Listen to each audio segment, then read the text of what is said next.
we're trying to travel light, never quite pans out like that. We're about a 4-hour hike now, and I'll catch you further up the trail.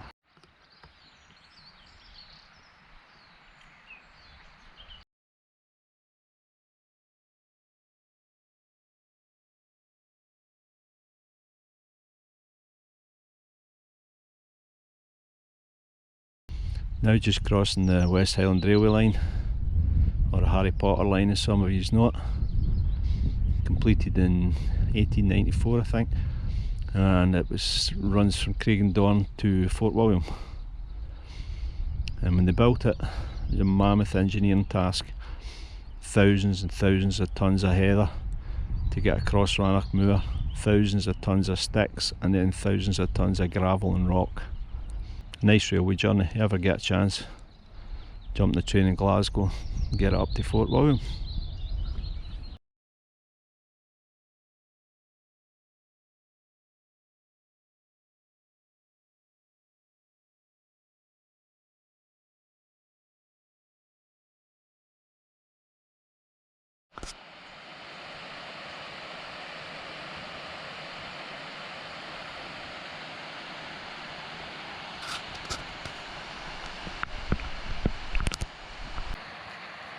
Now it's 10:37 folks.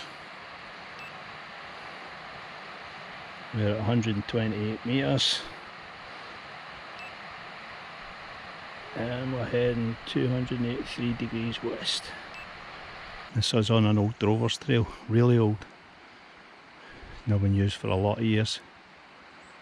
Heading up through that valley there. Yeah, eventually we're going to end up behind there somewhere once we circle round.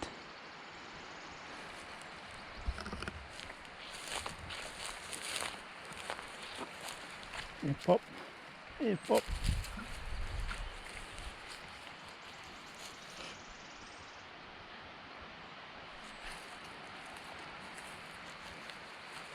Right Amber, on you go. On you go.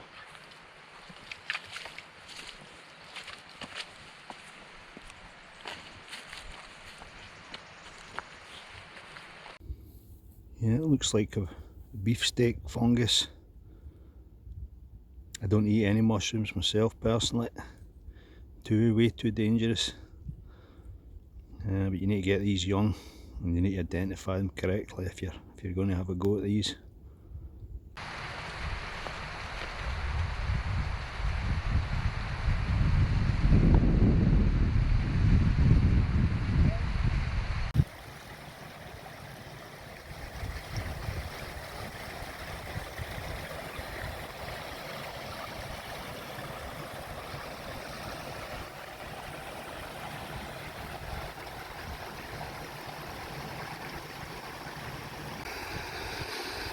Your natural gold riffles with fine gold in there. Most high Scottish mountain streams carry a bit of gold. Of course we've got a gold mine at Coninish.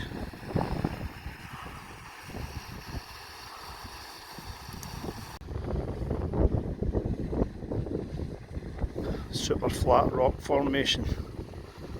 Probably carved out when the glaciers come through.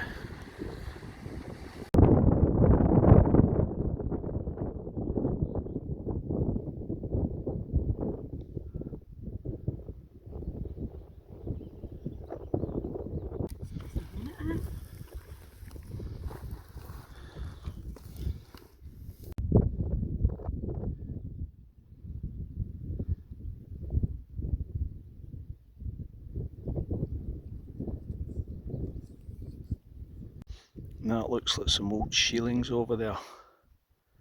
You can still see that today in place names like Pollock Shields and Shield Hall in Glasgow, Scotland. They used the old shielings, the shepherds in the summer, to come up and look after their cattle while they were grazing. And over here to the left we've got a couple of geographical formations. And those humps are moraines left behind. and the glaciers come through. Interesting piece of land. Beautiful piece of land. With some more old sheelings. Bit better view.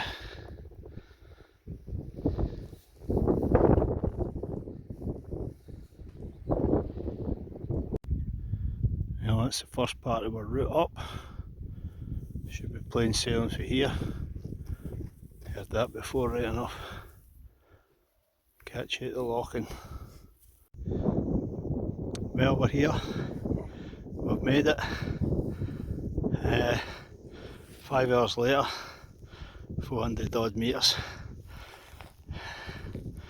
Well worth it, I think you'll agree. Right in the heart of the mountains.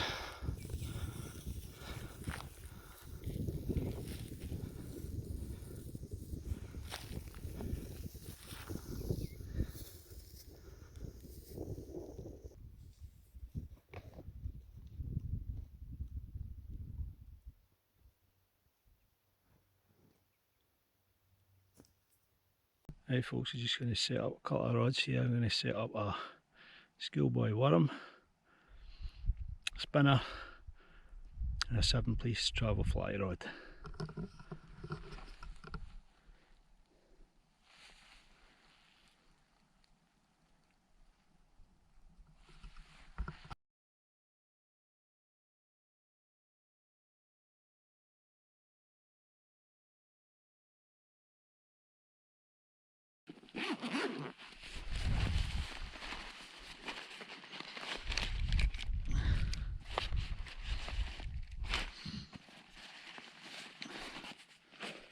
Couple of braided line on a Mazu's, not my preferred reel. A couple of Mitchell ultralights, a couple of Abus. These came to hand.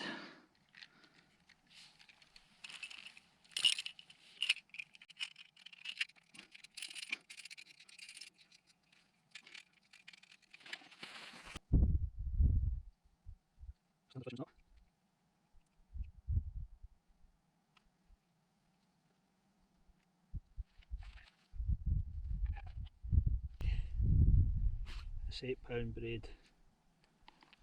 And we're getting into £6 fly leader.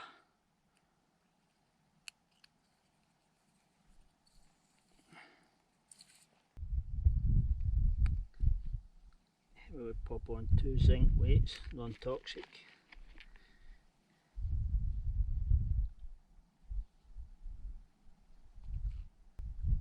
This particular loch, the Wild Brown Trout, is up to about £2.5. Majority of them between £0.5 and £1. There's plenty of them. And normally would finish with £5 leader. Well, the idea behind it is if your hook gets snagged up, the £5 leader will break first. If your weights get snagged up, the £6 leader will go next, and that makes sure that you keep your braid. What you can do, put a less secure knot here. As soon as you tie a knot in line, it loses between 50 and 70% of its strength.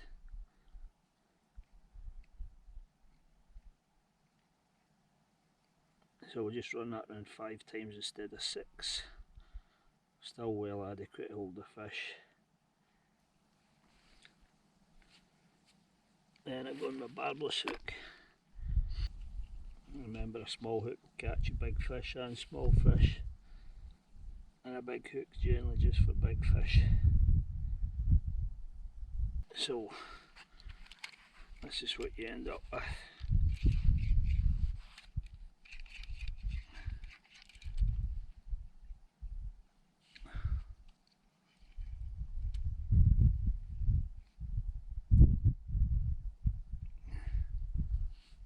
And I'll go get worm on that, we'll get that out. We'll set up the fly rod. The Flex Tech Wilderness series, 7-piece, ideal for fitting in your bag. It does come with a case, a rigid case. It's a bit heavy, a bit bulky, So I've just got a rod protector over the top here. And we'll get that baby set up. Nice rod, they're only about 40-50 quid. Most of the stuff I buy is mid-range. No use going for really expensive stuff. You're on the hill, liable to leave things, lose things, standing things. The same token, no use going really cheap, because you just end up with a whippy rod and something that will drive you crazy. And this is a Gray's reel. I've got a lot smaller reels than this, same idea. You're not getting a cast with it, you need to just bear the brunt of a wee bit extra weight. Get yourself a Gray's reel, that comes with 3 spare spools. It's about 50 quid with the case. Cracking reels for the price. So we'll just nip over here and give this spinner a go. Check the worm.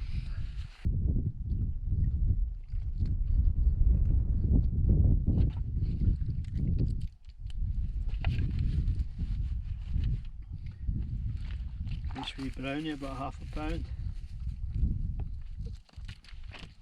Back up, Amber. Back up. Back up. Back up, Amber.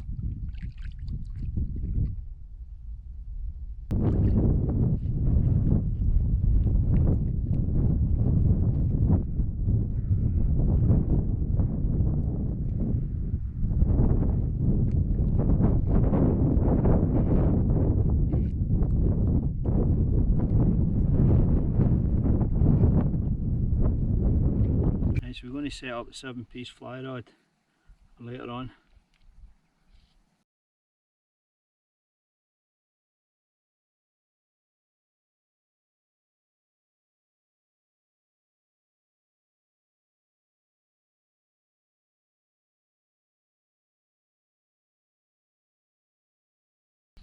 You want to match the weight of your reel to your rod. This reel's a 7/8, the rod's a 6/7, so 7 and 7, fine. If you buy a 5/6 reel, you need a 5/6 rod. You'll get a better cast and it's better balanced and less fatigue, stress in your arm.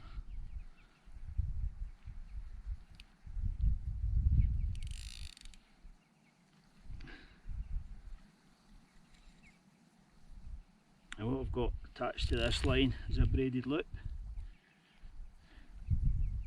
You can just tie straight to your fly line, but any knots or anything's going to impede your casting distance and leave a wake, which you don't want. It's got a loop built in. You just pull it up your line, wee spot of super glue, rock solid. And most of these wee Hill Lochs are shallow. You really want a floating line. This is a slow sinker, just because that's what I lifted. It'll still work, but you really want a floating line, because most of these wee Hill Lochs are not any more than 6-8 feet deep. And what I've got here is an 8-foot pre-made leader. Again, you can use a bit of fly line, fly leader. These are cheap. And you buy a pre-made loop. I mean, this is £8 test. You don't even need that. 4 or 5's fine, but it tapers away to nothing. And it helps your casting. It just tapers down the length of your fly line.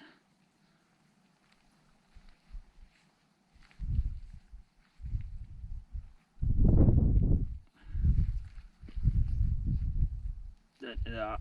I doubt you can see that in the camera, but it tapers away to practically nothing, and that's £8 test. And then it gradually obviously gets thicker up towards the width of your fly line. Same as I was saying with the rod in the reel, size 7, size 8, same with your fly lines. Make sure you match your fly line to your fly reel and your fly reel to your fly rod. And this being a lark's foot, so you just pop that loop through that loop,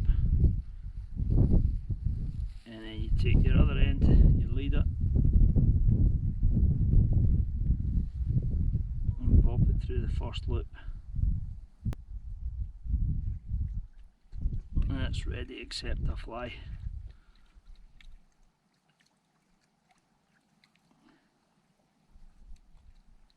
So I'll go and attach a fly to that. I'll get a try for 5 minutes, and I'll put this rod down to the golden hour comes later on. 6:30 just now. Sunset about 10. I'll go and give it a go for about 8:30 till 10. What I think we'll do next is we're going to get our sleeping arrangements set up. Sleeping under the stars tonight. Just a midgie net, midgie tent. No fly sheet, but I've got a tarp there if it gets a bit windy. I'll bring you back and I'll show you that.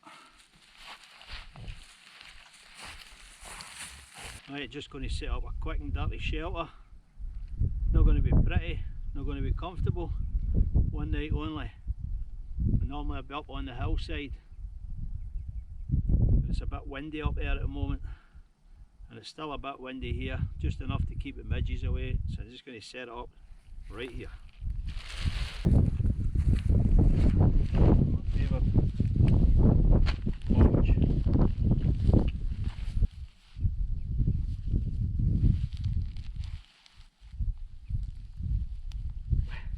Cape and corner, there we go, the opposite corner.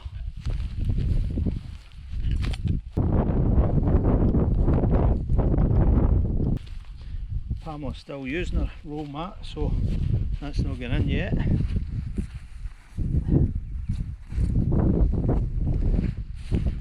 This is my Vango 150.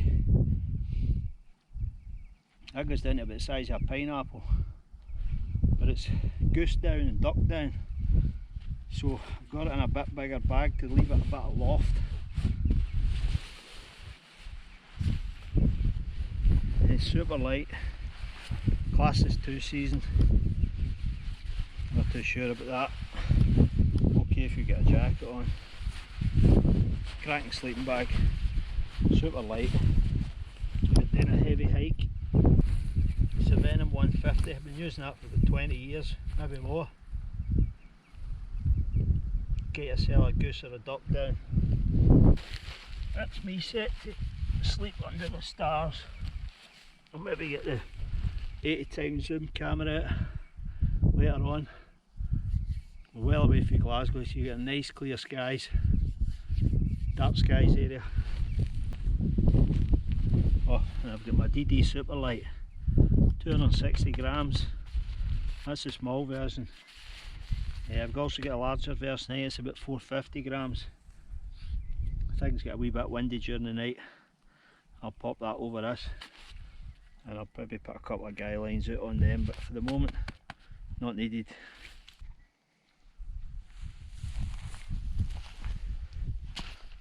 It's time for a heather burst fire and a stew.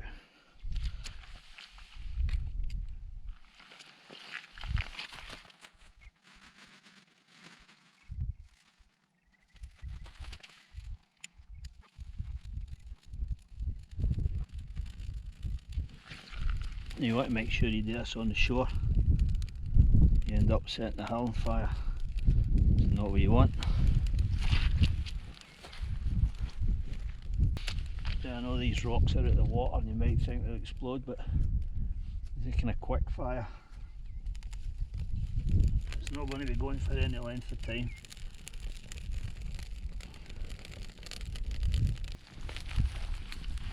I've gathered this heather for various parts round about. You don't want to denude the place. You just take from here and there, everywhere. The problem up in the high moors, very little wood, if any. You're not getting a fire going for any length of time.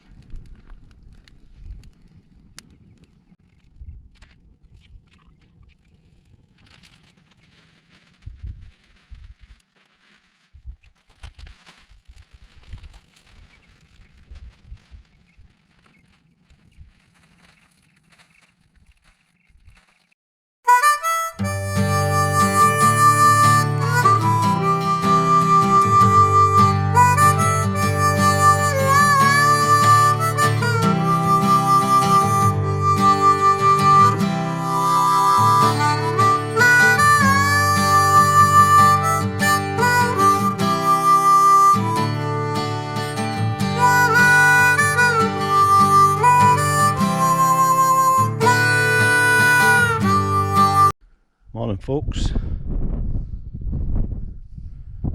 Another beautiful day. Packed up, ready to go home.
We're heading up the pipeline route this time, back down the hill track.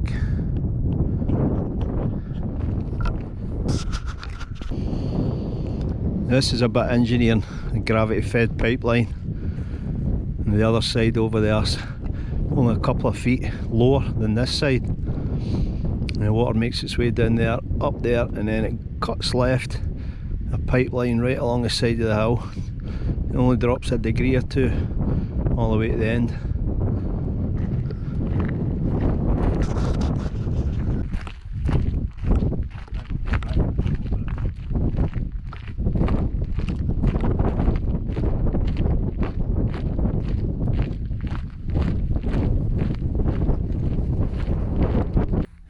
Well, maybe it's just me, but this wee rock formation looks a wee bit like a dog, a wee bit like amber actually. Or maybe I never had enough sleep last night.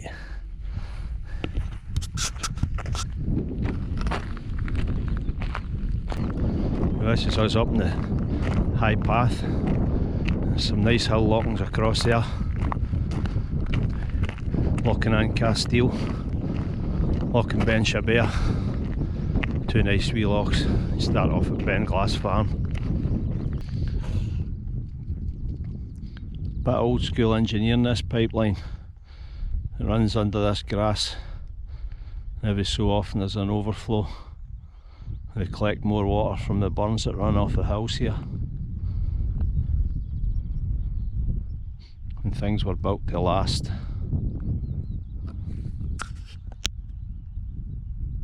Some nice Hill Lochans up over there as well. Loch and Cragnan Keon, Loch and Uania, which is Green Loch and Gaelic. It's one of the better lochs. Fish are kind of small, but lots of them. A wee bit further on, Loch and Doon. And up in the middle up here we've got Loch Oss. It's a bit of a trek that one, but nice campsite area. And this is a pipeline overflow. Bit like a World War II bunker. A great piece of engineering.